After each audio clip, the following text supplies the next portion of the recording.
Salutations, YouTubeville. This is Anna, aka Boondoggle Bliss, an occasional seller on Poshmark, MERCARI, eBay, OfferUp, 5 Mile, Letgo, Facebook groups, and Craigslist. That's right. The next one is Etsy. I gotta get going on Etsy. So today I am making a show on Poshmark. So I've done a few Poshmark videos before. This one is way overdue. I don't know why I haven't done it. And basically it's how to increase your sales on Poshmark. And why am I doing this video? I continue to get questions on this, and I just want to have a video to send a link for those people to watch it, because I feel like a broken record saying the same thing over and over and over and over again. So I'm just going to have a video where I memorialize all my ideas and thoughts, and we'll shoot it over to anyone who wants to kind of get my point of view on how to grow on Poshmark. And I'm talking about a variety of things, not only on visibility, which is sharing. I'm talking about searchability and how to make sure that your items are searchable, and how to make sure that your items are the ones that get picked, or not get picked, but show up when a person is searching for something specific. So we all know over 90% of sales that occur on Poshmark are from specific searches in the search area of Poshmark. So specific brand searches to be exact, but then general searches as well, such as someone's looking for a turquoise dress. They're gonna search for that, and we want to make sure that your turquoise dress is the one that kicks up in that first consideration set, so that it's easy to find. And we'll talk about that, as well as other little things and some little small hints and tips at the end. So hopefully you will enjoy this video. It's kind of going to be a little long, but I wanted to cover everything, so I have a good, like I said, a good record to refer to later. I hope you enjoy it. Love you all. Thank you so much. Here it is. Disclaimer. Poshmark is not easy. I know you might have seen like images of women lounging around their house, eating bonbons, snapping a few pictures, and bringing in $5,000 a month. I just wanted to let you know that is not the reality. Poshmark is a hard platform to sell on due to the social component. So if you're, like I said, if you're brand new, you need to be aware Poshmark is not a list it and forget it type of platform. Not that there really are any, but this one definitely is not. On Poshmark, there is a social component. It's a social platform in addition to being a selling platform. Therefore, there are series of activities you need to perform in order to be successful on Poshmark. So once again, if some blogger or some other person gave you this visual of, you know, Poshmark's so easy, I'm a fashionista, I just sell here and there, make lots of money, just know that's not the reality. Perhaps there are anomalies, and, you know, some type of influencer is on Poshmark selling their stuff, like the Ashton Kutcher pop-up, and how it sold within minutes, and now everyone thinks, you know, that's a reality. It's not. It is hard. It takes time, but it's very rewarding if you engage with the platform and have fun. But if you fight it, you're not gonna sell a lot, and you're not gonna enjoy yourself. So this is the video for those that have got over that hump and realize that in order to make money, you got to put in some sweat equity. And in the video today, I'm not going to discuss the building blocks, the basics, such as taking good pictures, writing good descriptions, and all of that stuff. This is assuming you've got that under control and you're utilizing the 4 or 8 available pictures to your advantage. You don't have any lighting issues. You understand that both the title and the description are searchable, so as long as you include all the great descriptive words in there, you're going to be fine. So I'm not going to be focusing on that. I'm going to be focusing on the actual tactics of increasing your sales, and the tactics being sharing, following, sharing new closets and sharing their items, following back, in addition to just following you, but following back and sharing back and listing on a regular basis. And that is very, very crucial, and I'll go into more depth about that. And then once again, I'm going to go over the 30-minute method and the importance of trying it. Now, some have tried and they said it didn't do anything for them, but I am telling you, I have so many success stories of women trying it and it working. So just if you heard something that it might not work, it might have not worked for that closet because they didn't have the foundations down. So I will include links to the other Poshmark videos I made before that might be of help to you. But just as a quick recap on the 30-minute method on Poshmark, I'm just going to go through those activities and go into depth as to why they are important. So the 30-minute method was created by Lynn Cromar. She has a Facebook group for others who love analytics, and it's Poshmark Analytics. And she welcomes new individuals if you really are into analytics and you like to test stuff. You know, if you kind of just want to go there to reap the benefits of what we find, that might be kind of rough. But if you really are into this, I highly recommend it. And what she does is she tests people to get them into the group. So not just anyone can join. You first have to go through this toolbox group, which is awesome. But anyway, enough about that. So the 30-minute method includes sharing your closet, and doing so by not just sharing each item by clicking on it, holding it, and clicking share, but actually using the edit function. So opening up your listing, going through the motions, and then relisting 30 times. That is important. Start your 30-minute method with that activity. Second, the important part is to list 3 new items.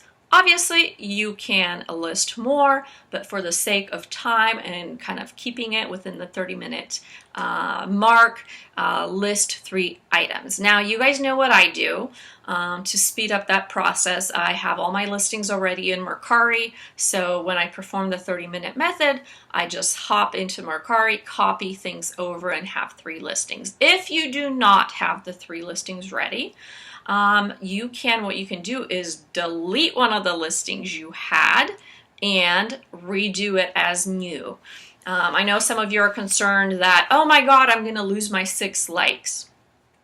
I'm going to tell you it's worth losing the 6 likes and creating a new listing than not. If those 6 people liked it and never bought it, that is their loss. You're moving on and you're introducing your item to the community as new, and you're forgetting about those people. If you don't want to forget about them, tag them in the new listings and tell them, hey, you know, new price, new listing, whatever. All right, follow your followers. So that is one of the obstacles a lot of people had initially, because they're like, I don't want to follow these people. They don't have the things I like. Therefore, my feed will be filled with all these things I don't want to have. For the purposes of making your items searchable, you have to follow your followers. And I'll go into that later about why. So follow your followers. So give yourself, for example, I have a little timer and I say, okay, for 8 minutes, I'm just going to go into my followers and follow everyone back. And you can be watching TV and just clicking, scrolling. Just get through with it. Follow as many as you can within that designated time. The next activity you have is following new closet. So that is very important. It sure shows you're a good steward of the Poshmark community. You're into receiving new Poshmarkers and showing them the way. So it's important that you go ahead and share their closets, follow them, and also within that is welcoming new closets by leaving a comment. So that is important. So when you go into the new additions to the Poshmark community, not only follow and share, but leave them a love note saying, hey, Welcome to welcome to Poshmark. I hope you enjoy it here. If you have any questions, let me know. Do not self-promote and advertise at that point. You can do that some other times, but not this one. Just say hello and let them know you are there for them if they have any questions. And then, last but not least, for the remainder of the time, share back all the items that were shared for you since you began the 30-minute method. So look back 30 minutes ago and all of the activity that occurred within that period of time, share back all their stuff. If they're new, follow them back, but share back. So in that sequence, perform those activities every day. You can do it twice a day, you can do it 3 times a day, but a minimum of once a day will guarantee you, and I say guarantee pending everything else is in good working order. So the pictures, the descriptions, and you have brands that are in demand and all of that good stuff. It will guarantee you an increase in activities, an increase in followers, increase in people sharing your stuff, and an increase in sales. And that is what we're here to talk about, right? So now, why those activities? So imagine Poshmark as, let's say, as a classroom, and there's a teacher in the classroom and you are a student. So in order to be a good student, you have to get, A's. And so to do that, you're going to sit in front of the classroom. You're going to be kind to others. You're going to submit all of your homework, do all of the projects, and when the teacher asks the questions, you raise your hand. You are participating in those activities to be a good student. So now, in order to be successful in Poshmark, you have to participate in all of the activities that Poshmark wants you to in order to be seen as a good Poshmarker. And that translates into the algorithm, okay? And there are 2 things within Poshmark: visibility and searchability. Visibility is just about being visible and sharing and sharing people's stuff, going to the party, sharing items to the parties. That's all about visibility. And I think a lot of people spend time talking about how to increase visibility, how to attract more followers and all of that, which is great because you have to have that down. But I think what I really want to hone in on is talking about searchability. And searchability is important because more than 90% of sales on Poshmark are done through brand search, through a search in the search section of Poshmark. People are not shopping off the feed, which is what visibility is all about. People are shopping through searching for an item. They're searching for a summer dress. They are searching for something brand specific. They are searching for specific colors. So your goal is to increase your searchability within those segments. And how to do that? To do that, you have to perform all of those activities. So now imagine this algorithm. So imagine it's like this guy, and he's like, oh, I received an order for a Zara red dress. All right, let me look and see what I have. Oh, let's see, here's a person. They have a Zara red dress, but wait, they don't share other people's stuff. They don't follow people back. I'm going to push that one to the side, and I'm not going to showcase that one for that person to see because they don't deserve it. Now let me look back. Oh, here's another one. They're active, they're posting every day. They're following back, they're sharing back. My goodness gracious. They are welcoming new posters to the community. I'm going to put that one right at the top so that person can see that one because that one is the one they need to be buying because this person deserves it. So that to me is the algorithm, okay? The algorithm selects which items are first in search because of the tactics, the engagement tactics they perform. Now, disclaimer, we do not know exactly how the algorithm works. We do not have this proprietary information, and even if we did, it changes all the time. The Poshmark engineers, programmers switch stuff around so that so that it kind of benefits Poshmark first and foremost, and that they get the most sales, right? So that they collect the most commission. So they're tweaking it all the time. That's so, you know, even if we found the exact thing, chances are it's going to change. And so that's why the Poshmark Analytics group is a great place to collaborate with, so that you can kind of participate, try, test, and learn new things. But right now, as it stands, the 30-minute method is the one that produces the best results. And that's what we're here to do, right? To get good results. And so when I'm working with some people on increasing their results, the number one thing that's like a prerequisite. You got to get the 30-minute method done. Obviously, if you're brand new, we work on the first level, which are the pictures and just your proficiency with all of the activities and descriptions and all of that. But the second level is the 30-minute method. Now, the next level up, which is what I want to talk to you guys about now, is I'm not going to call it advanced because there's another level, but the next layer on that is kind of like branding and marketing. So with that said, we look at the composition of your closet, and we answer such questions as, is your closet bundable? And yeah, I know that's not a word, but it's a word for me that means a lot. Is your closet bundable? And what I mean by that is, do you have enough inventory in your closet in the same size and a similar style that would make a person who comes in there want to bundle?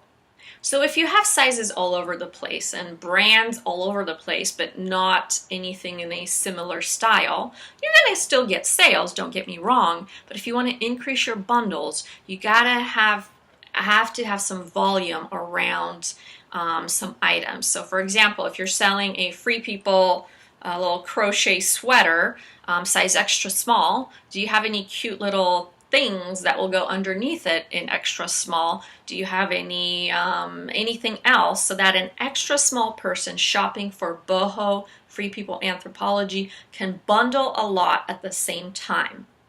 And that's important because some people just like stick anything out there and see what sticks, and then they complain that they don't have any bundle buyers. Well, have you reviewed your closet lately to see if it is bundleable? What's your size distribution? What's your kind of style distribution? Are you just like whatever, anything and everything?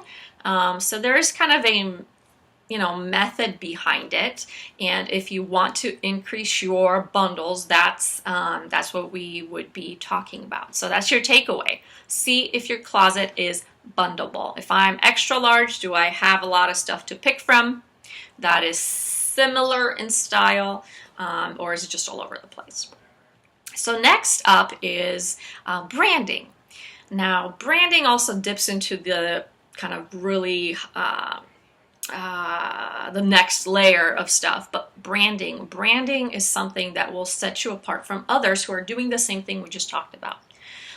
Branding is the thing that can differentiate you, could be your advantage, and is something that I think takes a really hard time to develop. I'm still in the process of developing mine. And branding is all about being memorable. So having some type of a unique niche, whether it's with style or something that you use within all your listings that make you memorable, so that if someone is looking through stuff, they see your listing, they're like, oh, that's Boondoggle Bliss, that's how she does her stuff, that's her theme, this is what she's about. That is harder to get, but some people have such an obvious appeal, but they don't see it yet. Like for example, they're a surfer in Hawaii and they love tropical plants and they're on the beach all the time and they're like, yeah, I don't have a brand. I'm like, you just said your brand. You're a beach body, you're a surfer, you're in Hawaii, and you have tropical plants all around you. use that to your advantage. Be the Hawaiian surfer girl. Be the one. So have exotic pictures and things in your listings. Put the picture icon in your listing before you do it. Describe things using exotic plant names. Have amazing a header and do something really fun with your picture. In your description, talk about a day in the life of a Hawaiian, surfer, beach person, beach bum, and talk about your day and talk about how you collect items to sell on Poshmark. There's just so much to do with that will make you memorable and create a brand for you. So that is kind of something I look for as well when I work with individuals. What do you have that others don't but would be interested in? So that's the question for you. Ask yourself, what do you have that others don't, that others would find interesting?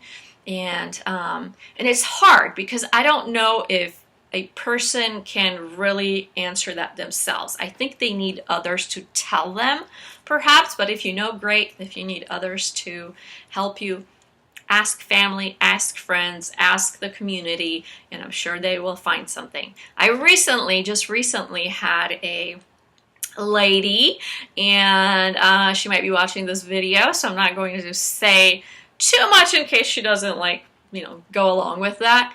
But she is a animal handler. She works with animals. She's a total outdoorsy person. I saw her pictures, she sent me a picture of her catching this huge fish. So she has this kind of rugged animal outdoorsy thing going on. I think there's so much possibility with that. So much. Pictures of cute animals she's worked with, places she goes to.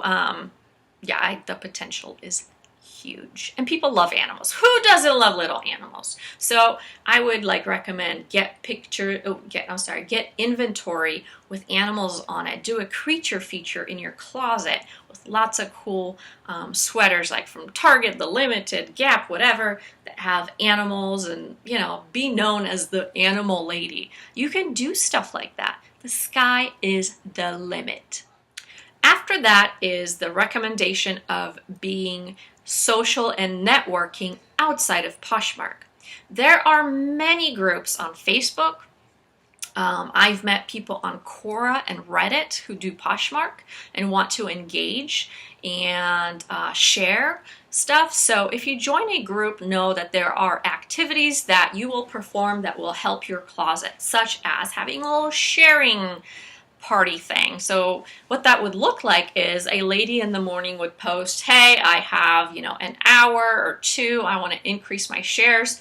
Post a link to your closet below. I'm going to share the heck out of it. Who doesn't want that? Who doesn't want that?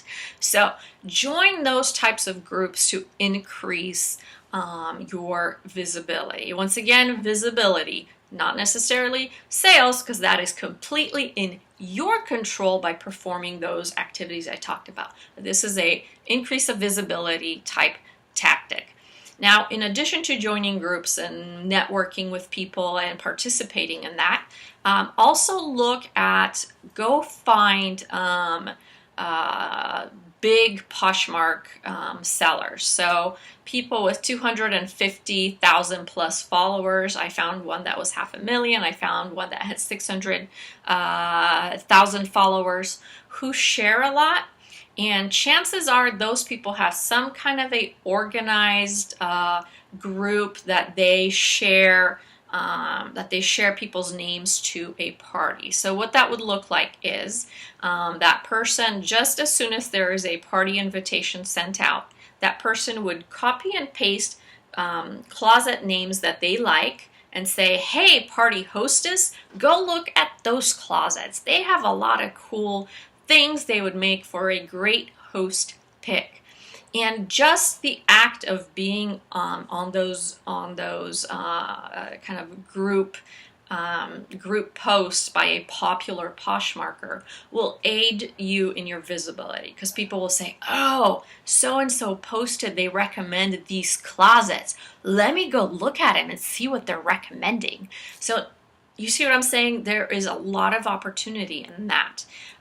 So I highly recommend it. Now, the benefit is, of course, if a person says, oh, I want to pick a host, I want to pick a pick for my party from this group, this person suggested you'll get a host pick. But I'm talking about the added benefit of being associated with someone who's really popular. And let's face it, if that person who has 500,000 followers shares your item, you are exponentially increasing your visibility, because now you're going to be on a feed of 500,000 people. Chances, not everyone's going to see it and all of that stuff, but it increases your visibility exponentially. And then what happens if the 500,000K person's friend that has 250K followers shares it again? Boom! Look at the potential. Just look at it. It's huge. So when I do a closet review, and I'm doing less and less of these because they are becoming very time consuming, and I just simply, just don't have the time. Now, that's that. I've done a few for those that made a donation to my channel and really needed some help. I'm going to work with them, but I'm trying to get away from this. But I want to leave you all with this write-up so that you can kind of self-diagnose your closet if you're struggling. Now, just remember. Right now it's slow. Right now is the slow time. So if you look at the retail industry, the time we are in right now is historically slow. I went on eBay to look at the curve, and it's very consistent with the retail industry. Majority of the sales occur at the beginning of the year and the end of the year. The summers are slower. So don't begin to overcorrecting by performing huge things and changing stuff. Accept the fact that these are the slower months. And since you have a little bit more time to dedicate to this now, do so by just making your closet prettier, better, and positioned for those fall, winter months where you make a lot of your money. So as you're looking at your closet, just check your engagement level. Are you on par? Are you sharing other stuff? And what are your self-shares? Look at your followers and ask yourself, am I following back? So basically, if I walk into a closet, if I go and look at a closet and it has 40,000 followers, but they're only following 1,900, that I stop right there. There's not much to go further on than telling the person, stop being selfish. Stop being selfish. I mean, they'll, sometimes I've had the comment, but I've made it this far. I sold a lot and it was fine. And my answer to them is, well, then why are you talking to me? Why are you wanting to increase your sales? Why? So just do it. And then, I'm going to look at the new poster comments and see if they're following you. And actually, if you go on Poshmark online, on your PC, on your desktop, you get to see how many new posters that person has followed and shared their stuff. So there's a little bit more to see in the About Me section than there is on the phone. So I can go in and check you. So if you tell me, oh yeah, I share new closets all the time, I'm going to go in and check, because there is a way. All right. And then I talked to you about your party attendance, showrooms, share groups, Facebook groups, and see if you're a participant in that. Then there's the closet makeup. We look at, check your volume. Do you have enough volume? Because all the other stuff that the sharing and all of that is worthless. If I go into your closet and you have like 20 things in there, you're just wasting your time. Your time would be better spent to adding new things to your closet than sharing. People will go into it and see, oh, she has got 10, 20 available listings. Next. Granted, if it's something really in high demand, but you see what I'm saying. Then let's see, variety, bundle friendly. I've talked about that before. On trend, outdated brands in demand or not. That is huge. You know, that's a foundation thing. If you're selling stuff from Sears, Pennies, and like a Walmart or something, you're not going to be successful. I mean, you can try bringing the prices down to $3 and seeing if it sells, but those are not brands people are searching for to buy. They might bundle, they might stumble upon it, but they are not searching. And don't forget, over 90% of sales on Poshmark are made through a search. Next up, frequency and adding new items. Kind of going off the 30-minute method, are you adding new items to your closet consistently? And then pricing. You can outprice yourself from sales. That's just like with anything. So keep an eye out on pricing, especially because it changes all the time. I've given you examples before. Miss Me, 2 years ago, $100, year ago, $50. Now I'm lucky if I sell it for $20, $24. So same thing. Keep an eye out on pricing and make sure your competition is not leading with really low prices, because then you're going to sit there and wonder and be like, why can't I sell those $40 Miss Me pants? What is wrong with these people? Nothing. You're just behind. You're behind, my friend. Then we have the presentation. You've got to make sure you have inviting photos. I look at that. Is your stuff laying on the floor wrinkled? Girl, you're not going to sell, period. Titles, descriptions, and overall first impression, which kind of dives into the branding and the marketing component of how, kind of, when I go into your closet, do I feel like I want to buy from you? And that is all perception based. It's going to differ, but there is a kind of a consistent look and feel that does do well with the Poshmark community and the sales, and that's nice, clean, light backgrounds, positive, happy, upbeat kind of presentation.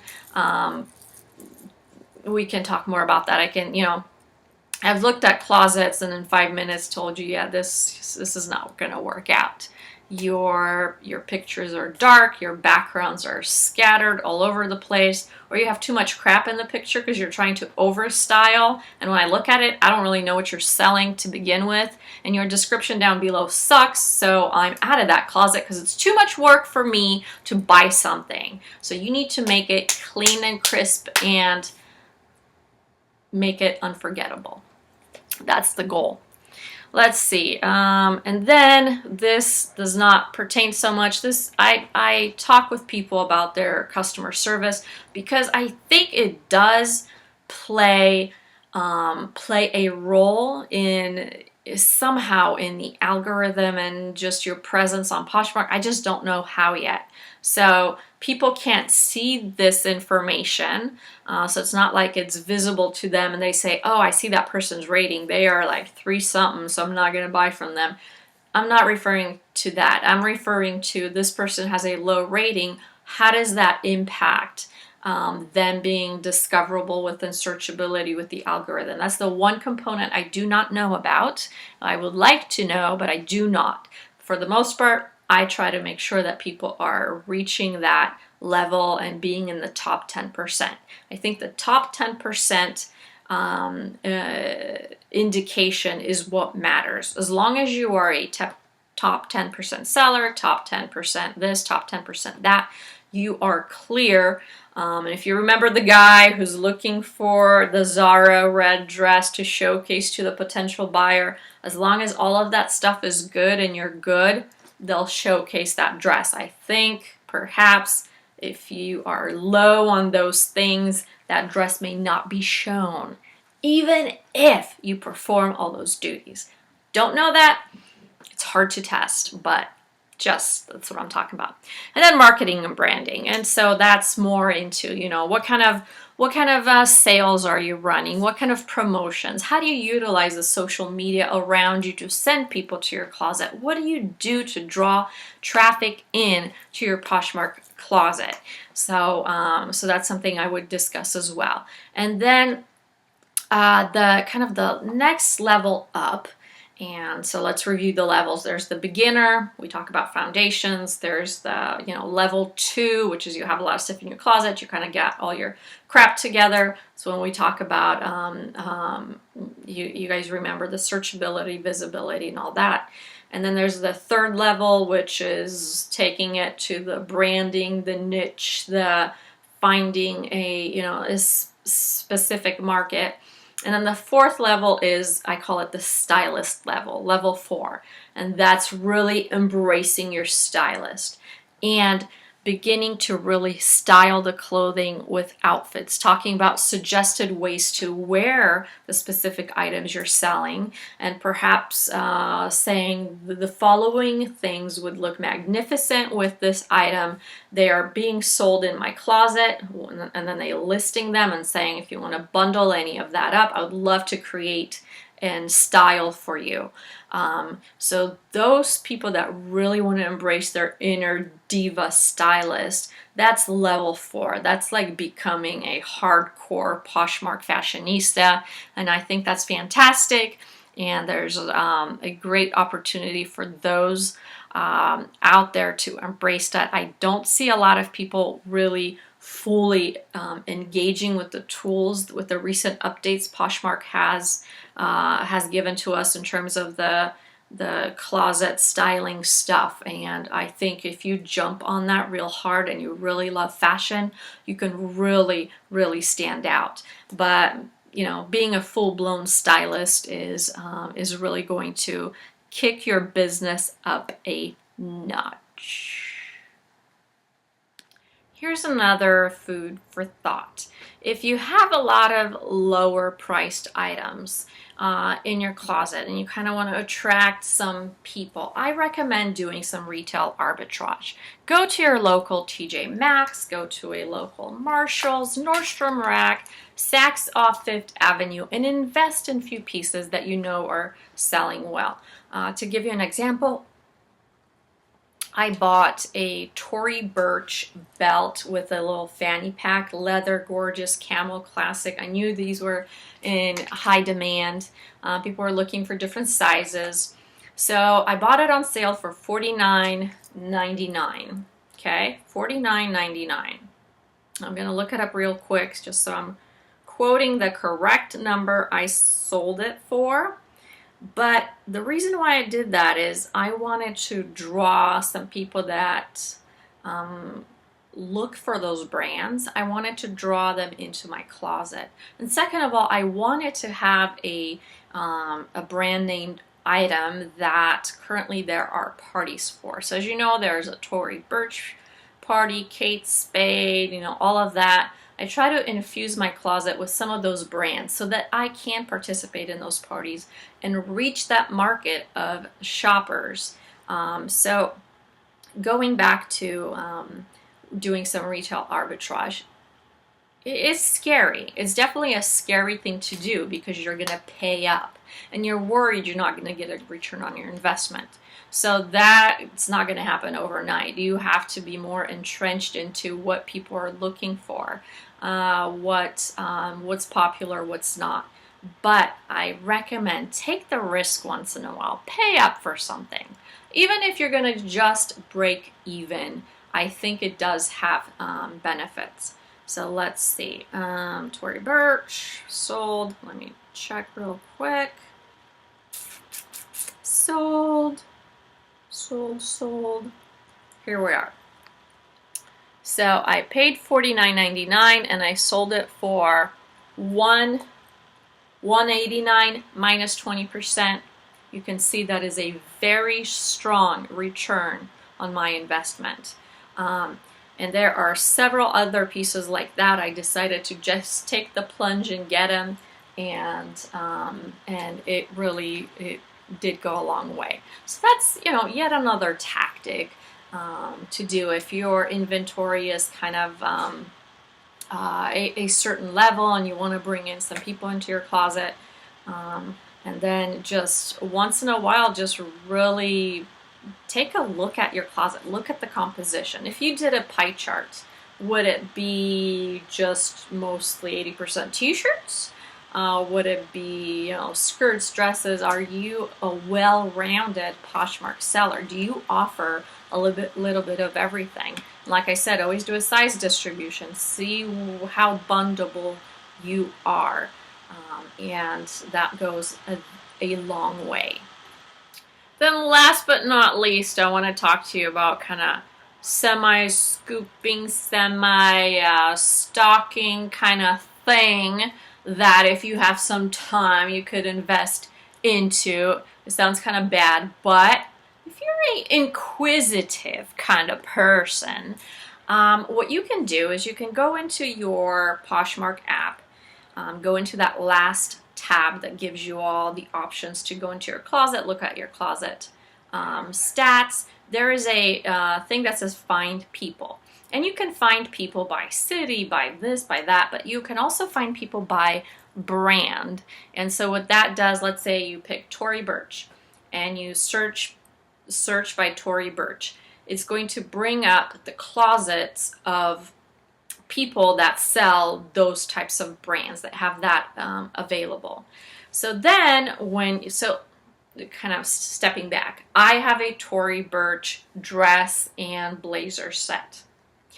My everyday buyers, this is not for them. This is going to be for a different kind of clientele. So I need to put in an effort and find a potential buyer for it. I can sit back and wait, no problem.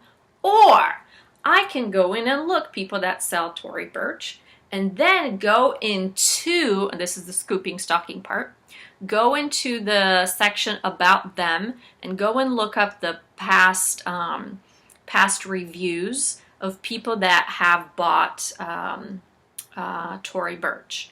And then those people that have bought Tory Burch before, and let's narrow down that search to expensive items, because there are multiple filters. You can say, okay, I'm looking for people who have closets with items over $200 by Tory Burch. So you can narrow that down. And then go in and look up those people that have bought things from that person and follow them and share their stuff and get their attention. Hello. So that is a more targeted, more, I said scoopy kind of thing. But if you really have something that's a high price and your normal clientele will not respond to it, you have to find the buyers. You have to find the buyers. And that's like with anything in this world. If you carry a specialty item that the masses will not want to buy because it's out of their comfort zone, you have to find the market. And so that's kind of my way of finding the market. And then obviously you can get their attention variety of ways, by sharing their closet so they can share back, or you can be even more bold, and that is tag them in your closet showcasing that thing. Now, that could backfire because that is a form of kind of spamming and really pushing it, but you can lessen the blow by just being overly nice and sharing this to them and telling them, I think, hey, I'm trying to do the styling thing. I think you would look fantastic in this. Or alone do the styling function on Poshmark. Duh, I totally forgot about that. And there you have it. That's taking it the extra little level. It is. Outside of that, outside of Poshmark, the possibilities of what you can do to draw people to Poshmark the sky is the limit. You can have a blog where you showcase your 5 favorite things selling this month. You can have a YouTube channel where you just show the stuff that you're selling and you're gonna do a mini live auction. You can't, oh my gosh, there's plenty to do. So hopefully you're utilizing all of that and growing your closet, and this summer is the summer to do that, to really find your niche. So I dare you, I recommend it to you. I hope you have fun with it. And for those people who watch this video and they're like, oh my god, that is just too much, I can't sell on Poshmark. That's okay. You might just leave the stuff that you've posted, once in a while share, but maybe you'll be more successful selling on another platform. down. So do what makes you happy.